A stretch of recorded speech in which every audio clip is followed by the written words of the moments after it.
It's 2 p.m. here in the Russian capital. You're watching RT International with me, Marina Kostova. Welcome to the program. Now, this is the skyline of Lugansk, a city of 500,000 people, after deadly shelling by government forces. That was the sound of large caliber rounds falling on the city, and you can see one man laying there right now. He was killed on the spot during the barrage. The two sides have also been skirmished elsewhere, with Ukrainian tanks brought into action.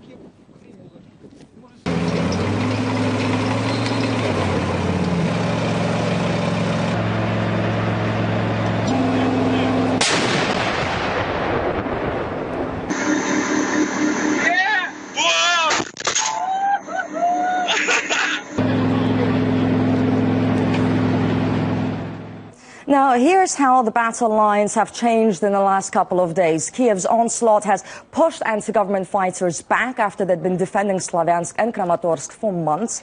But the brunt of the offensive has fallen on civilians and infrastructure. Now, as you're about to see, right there, you have the remains of a church destroyed during an air raid on Kramatorsk. The city has been under siege and targeted by shelling for almost 2 months. Thousands have fled, as they have from other cities and villages in the east, some of which have been reduced to rubble.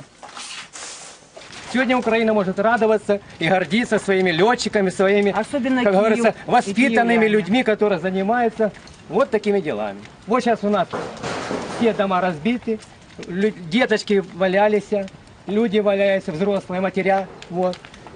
На данный момент все. Остановилась в этом районе жизнь. In nearby Slavyansk, 2/3 of its 100,000 population have fled. There's no water, no electricity, and much of the city has been damaged in shelling, all making clear why so many people have chosen to leave their homes. Maria Finoshina reports. They have packed only the basics, mostly warm clothes to keep the children warm. They were forced to leave their hometown of Kramatorsk in a rush. Women, children, men, entire families. It wasn't an easy decision.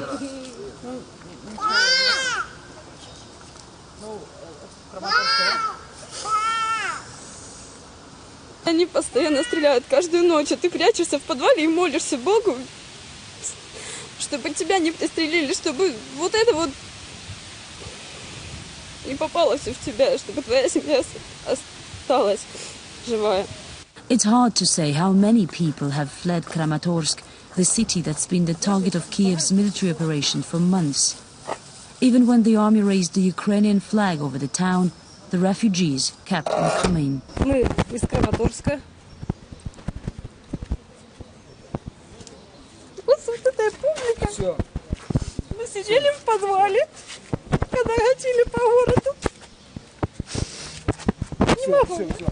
Тут один раз, как сидели дома, откуда ни возьмись, подумали, что аж по крыше лупят. Пришлось бежать в подвал быстро очень. Сейчас точно именно не знаю, куда. Ну, куда-то где не взрывают. You want to come back? Да, если только будет все нормально. Many of those who have fled were forced to leave their relatives behind. Larissa's husband is still in Kramatorsk. Все будет хорошо. Страшно за детей, страшно за него сейчас там остался. Russia is the closest safe haven for many Ukrainian refugees.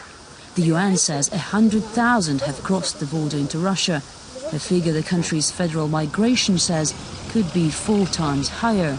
But crossing the border could be dangerous. Fighting for numerous checkpoints is fierce, and there are reports of civilians being caught in the crossfire, or even targeted themselves. Here, a car drives up to a border post, but is forced to turn around by heavy fire. The family we spoke to had to change their plans after seeing just how hard it was even to get close to the checkpoint.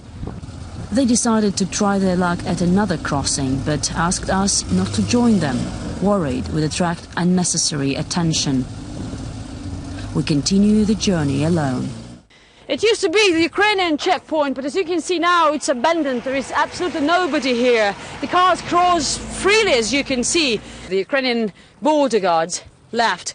The Russian side of the checkpoint Severny or Northern at the Ukrainian-Russian border. People here cross day and night. As you can see, there are many of them running from violence in their motherland. This is one of few places along this frontier where there are no clashes. But people are jittery, worried fighting could break out here as well at any moment. Так, утихло. С Краснодона уже начали бомбить. Я думаю, не утихло. Я думаю, все больше и больше начинает. The border and the safety beyond it is now just steps away. But just when, or even if, these people will be able to go home is far from clear. Marif in eastern Ukraine. Maria is also active on her Twitter account, where she's publishing pictures and reports of what she encounters while she's in eastern Ukraine. So feel free to follow her there as well.